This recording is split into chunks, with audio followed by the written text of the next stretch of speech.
Creo que cada vez más se ve ya no a Latinoamérica como a Latinoaméricas. Creo que ha muerto esa idea de que Latinoamérica justamente es una sola cosa. Honestamente, aunque estemos en el 2008, en el 21 y hablemos, no sé, de la pospolítica y de la poshistoria, etcétera, creo que no se ha inventado nada que sustituya a la política y nada que sustituya a la corrupción.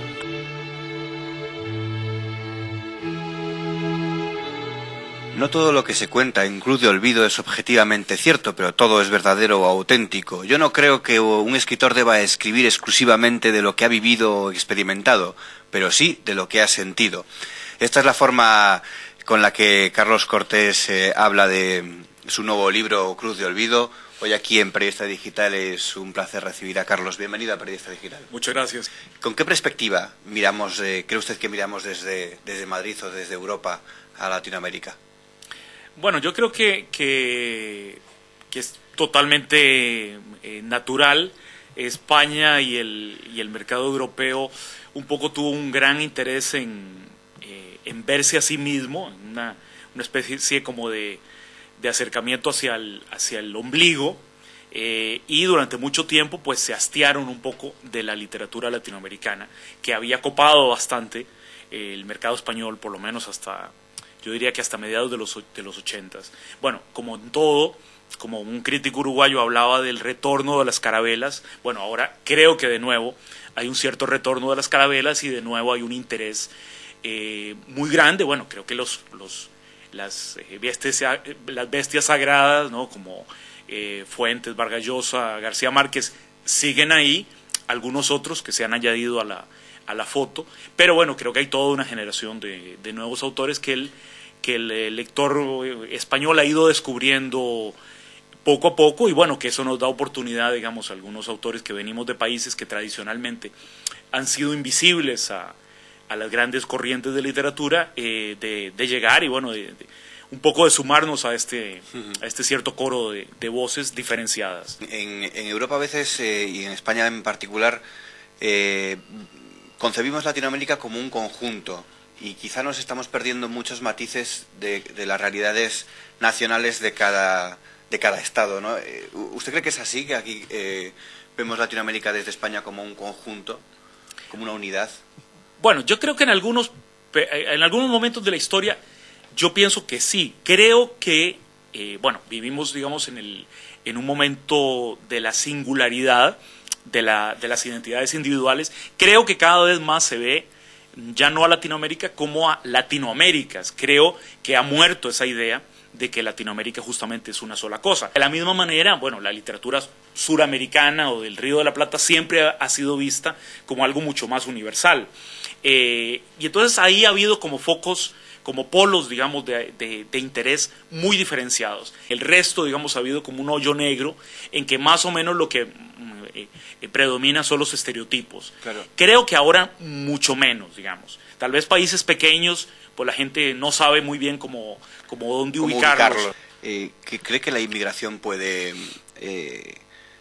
afectar negativamente a esa imagen, a verlo todo desde el mismo prisma, toda Latinoamérica desde el mismo prisma? Porque sí es cierto que hay diferentes literaturas, realidades políticas, pero al final lo que nos llega aquí ahora, que España se ha convertido como un país de recepción, ¿no?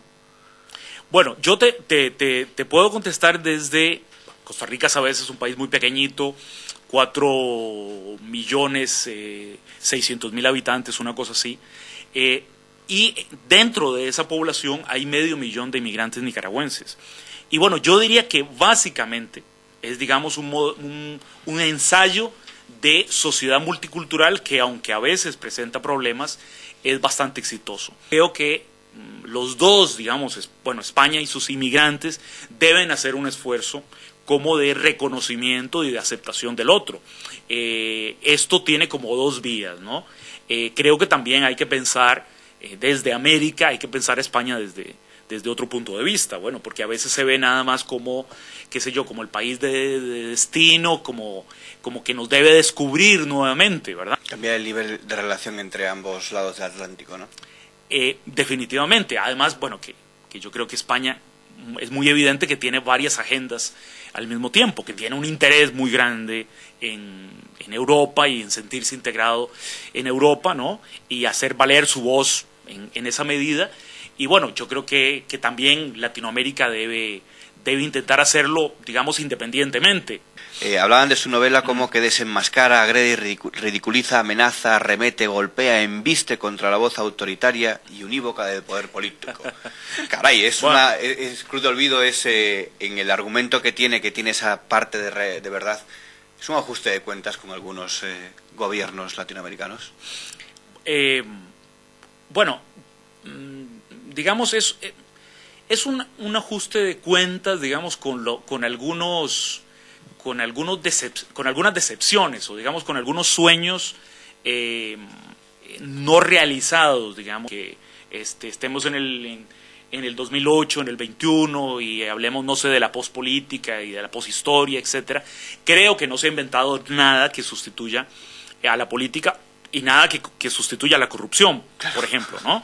Que en nuestros países es una cosa, digamos, que por un lado se renueva y que por el otro son los mismos sistemas de corrupción que se han utilizado. Es casi como una institución, ¿no? Exactamente. La corrupción en esos países es algo que es difícil luchar contra ello porque eso está como instituido, ¿no? Totalmente. Entonces, bueno, yo quería como, más que hacer una denuncia, digamos, como formal, que eso se puede hacer, no sé, en un ensayo, que toda una generación de periodistas lo ha hecho sistemáticamente. Lo que me interesaba es algo que siento que a veces el periodismo no puede hacer, que es como desmontar justamente el sistema y ver, digamos, lo que está detrás. Yo tenía interés, digamos, en un personaje que en la novela es el procónsul y que es un poco la reencarnación del político corrupto caribeño de guayabera, de grandes aspavientos y que es muy amiguero, que es encantador, que es un encantador de serpientes, muy afable y todo, pero que sabe muy bien, digamos, cuál es el negociado y qué porcentaje debe cobrar. El periodismo durante muchísimo tiempo, y en parte aún lo sigue haciendo, pues también era bastante cómplice de esta realidad del sistema político, o sea, era parte, digamos, del engranaje. Y bueno, pues habían toda una serie de periodistas que se hacían un poco de la vista gorda de algunas cosas que pasaban y que se veían por debajo de la mesa. Que son presidentes o que se presentan, o incluso el mismo Chávez, ¿no? Que fue un golpista, ¿no? Esa capacidad para, no sé si para olvidar o para perdonar, aquí no lo tenemos muy claro, si es una cuestión de olvido o de perdón, o de perdón, no sabemos. Yo pienso que es una cosa de olvido, digamos, a veces, digamos, de amnesia colectiva, por un lado.